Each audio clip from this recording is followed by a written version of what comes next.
Good afternoon, ladies and gentlemen. Shalom, I'm David Mencer, Israeli government spokesman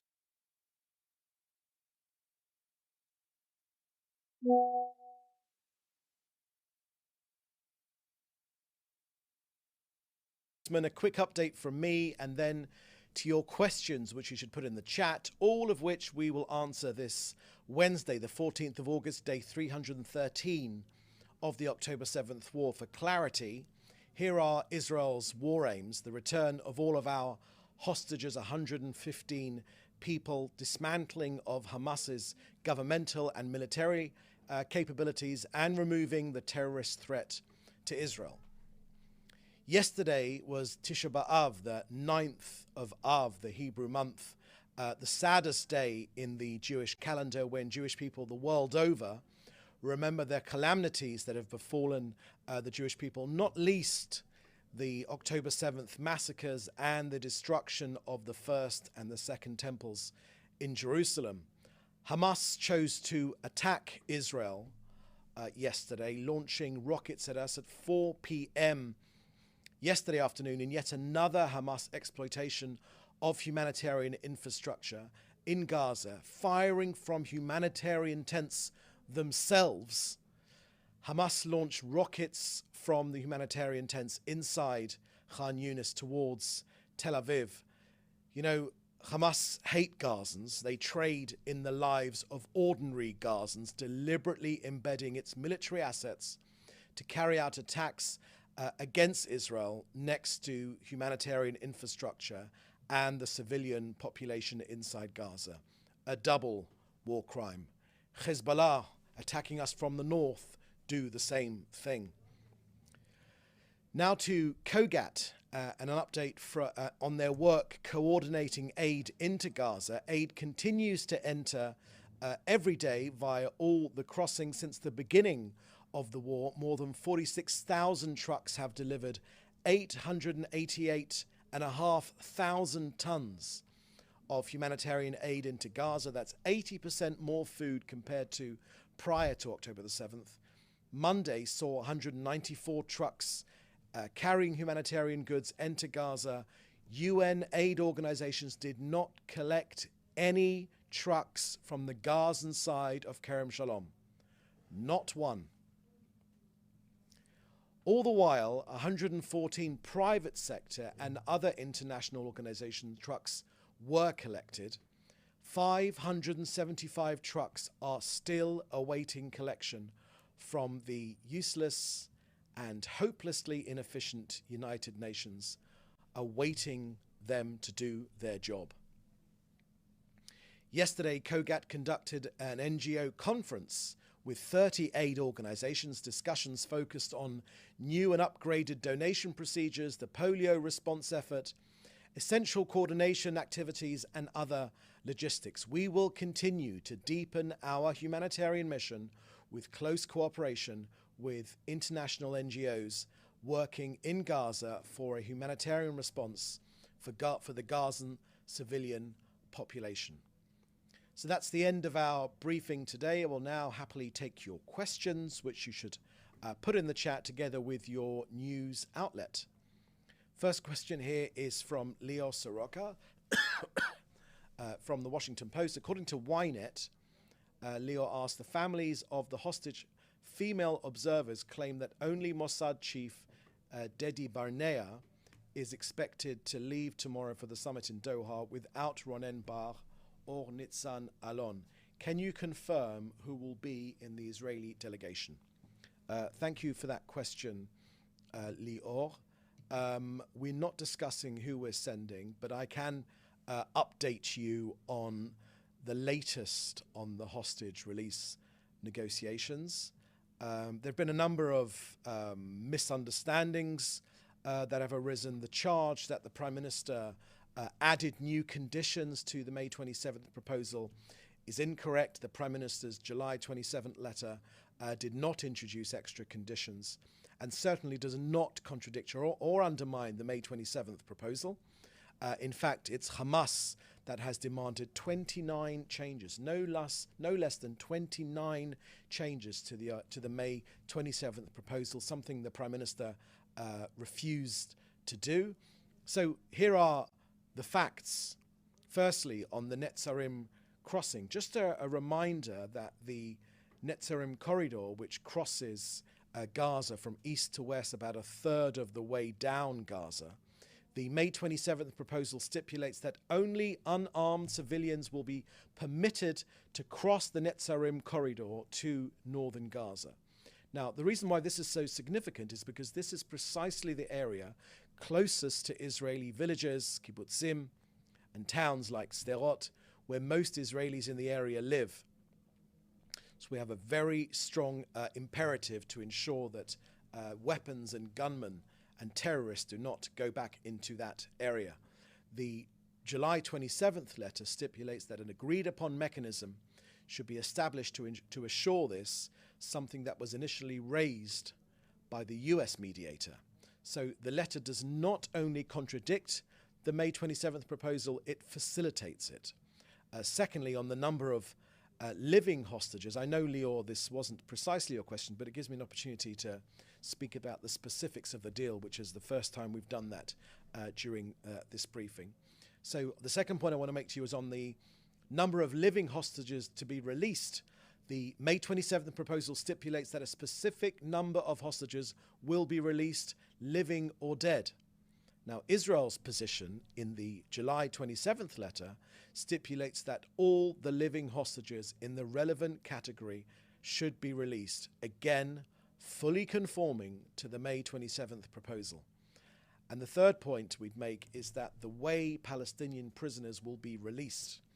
The May 27th proposal stipulates that Israel will have a veto over a certain number of released prisoners and can designate that at least a certain number of prisoners will be released abroad, outside Israel and outside the Palestinian Authority and outside Gaza. The July 27th letter fully conforms with this condition as well. Thus, the July 27th letter does not introduce new terms. To the contrary, it includes essential clarifications to help implement the May 27th proposal. So Israel has welcomed the outline, which has been supported by President Biden and the mediating countries, and will enable the returning of the hostages while achieving our other war goals. Until now, Hamas has continued to set terms and refused to reach an agreement. Now, Israel will send the negotiations team on the agreed upon date, that's tomorrow, August 15th, in order to finalize the details of the implementation of the framework agreement. It is Hamas that continues to set additional terms and has refused to reach an agreement. Okay, next question here is from Wire's iPhone. Wira Davis. Two questions. Wira Davis from the BBC News. Two questions, please. Firstly, has Israel got any specifics to say about the reported strike in Gaza, which killed the Al-Qassam twins and their mother? Let me. I haven't got any specifics of that on that question, Wira. I can share with you our findings from the attack which we undertook at the terrorist command and control center located inside a former school compound. I don't know if this is the same incident that you're referring to, but this former school, it's referred to in the international media as a school, it's a former school compound used as a civilian shelter. You know, if a school compound has been taken over by terrorists, it's no longer a school compound. The site that was attacked served as the Hamas and Palestinian Islamic Jihad terror organization as a shelter and as a command center from which various attacks were planned and advanced against IDF troops and Israelis. The elimination of 31 Hamas and Islamic Jihad terrorists has been confirmed. Their pictures have been released, their jobs have been released, their affiliation to the terrorist organization, the crimes they committed have also been released. So this reflects a systematic pattern of exploiting the population and civilian infrastructure for terror purposes.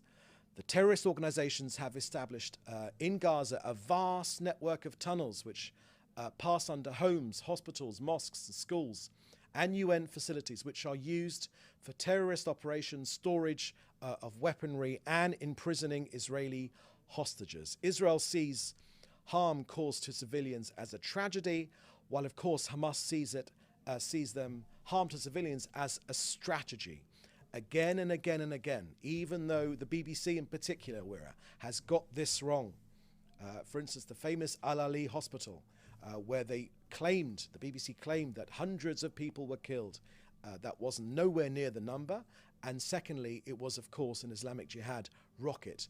So the BBC has very often got these questions wrong. They've got their information wrong. So taking, all information which comes out of Gaza is released by Hamas. It has to clear Hamas.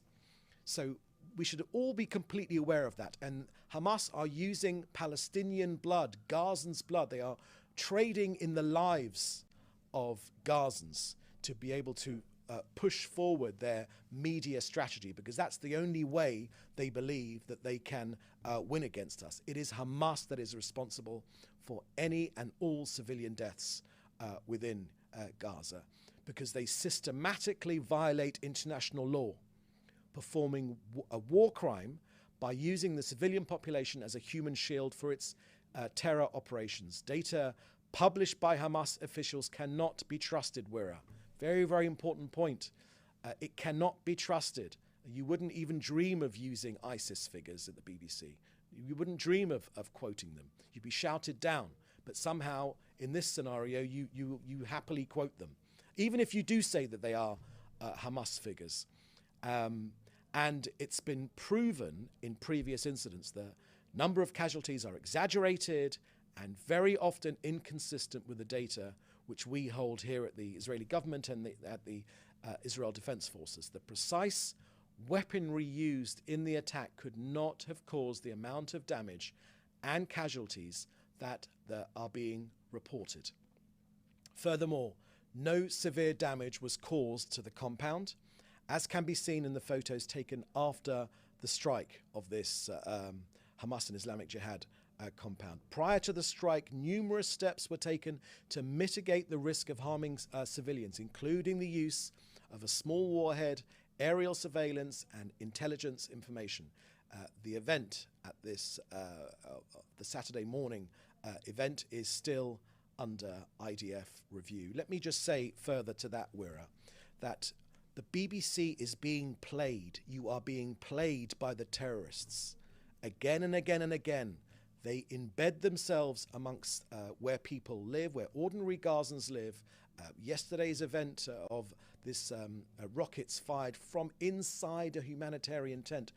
Hamas themselves released that footage. This is not Israeli footage. Hamas themselves released the footage of firing rockets at Israel from inside a humanitarian tent, inside Khan Yunis, because they want the response. They are using their own people as human shields. They want us to, and they want you to repeat, so they can repeat appalling images so that they can win this dastardly war against us. But it does not work.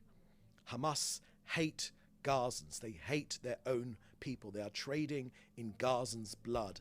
And the BBC and you, where it should not fall for it. Okay, next question from Wira Davis at the BBC. Do you expect tomorrow's talks to happen, and will Israel be sending a delegation to Qatar irrespective of Hamas's participation? Thanks.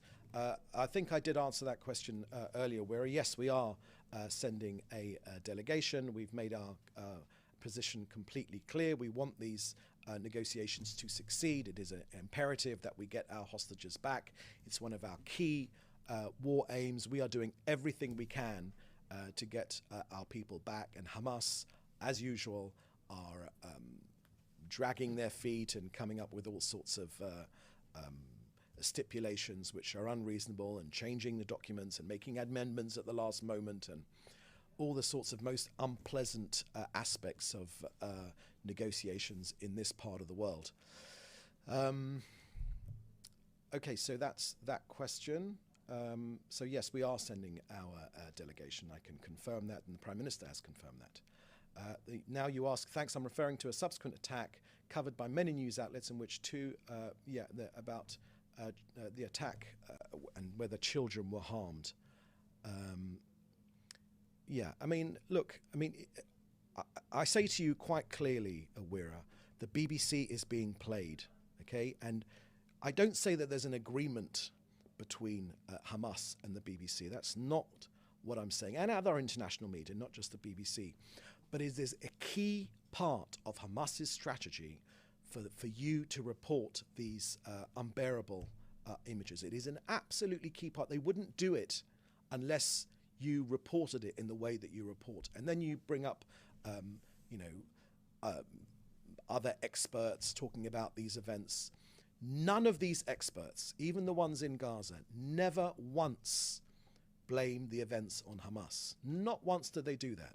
And what does that tell you? That tells you that everything which comes out of Gaza, every bit of information is controlled by Hamas. The BBC is being played. It's very clear for all to see, and you should not fall for it. Of course you have a duty to report the facts. Of course you have a duty. I note that your correspondent, who was in Gaza, has moved to Istanbul. So you have a duty, of course, to report the facts, but you are, Gaza, Hamas relies on the BBC to produce these appalling images. That's the only reason that's the only way they think they can beat us. Next question is from Jim Williams at Zenga International News. Good afternoon, David. Defense Secretary Austin has sent 2 more warships and a submarine to the region. Also, the head of CENTCOM, General Kurilia, is in Israel to work with his Israeli counterparts. Do you think that this show of force and the linking of the US and Israel helps make Iran think twice about a large attack on Israel? Thank you very much for that question, Jim. Look, as the President of Israel made clear just this morning, and echoed by the Prime Minister, and I think in common with everyone here in Israel, our security services remain on extremely high alert.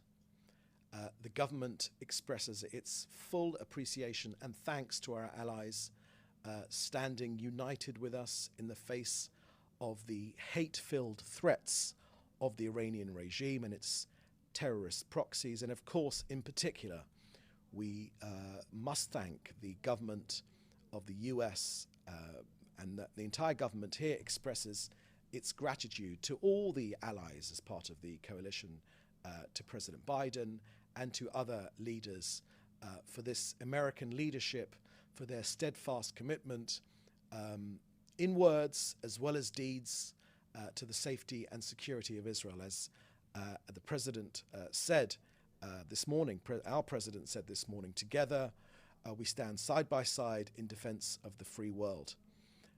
The international community stands together to curb the dangerous ambitions of Iran, which states its intentions to destroy the state of Israel and threatens both regional stability and the free world. Prime Minister's made that clear, and the President have made that clear, and all of us here in the government are in agreement, and indeed people living here in Israel. And the second part of your question was whether we think this will make Iran think twice about an attack on Israel. Look, Iran, there's an axis of evil here, and they formed what they think is a stranglehold against Israel. And now I can't speak for the Iranians and how they think. I'm a representative of a democratic government fighting for its life, literally fighting for our life. This is an existential war against us. And Iran have arranged a ring of armed terror armies to surround us.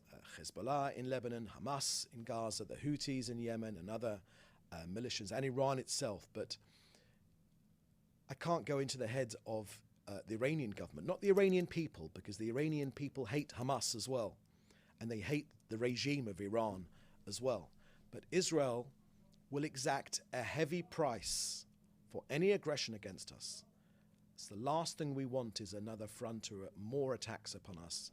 But we are strong and we are ready for an attack from any arena. Our long arm will reach anyone who causes harm to our civilians.